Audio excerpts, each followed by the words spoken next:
Kondisi banjir di Kampung Tepimbre, Kecamatan Pauling, Kabupaten Aceh Timur. Sampai saatnya tamah iya. Dan kondisinya lagi rupa.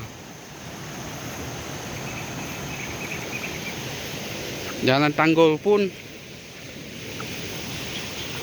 keharap melimpah iya.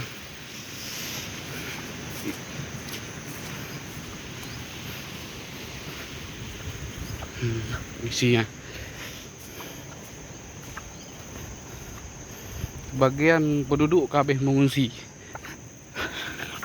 dari sebelah tanggul yang sangat lebat iyo.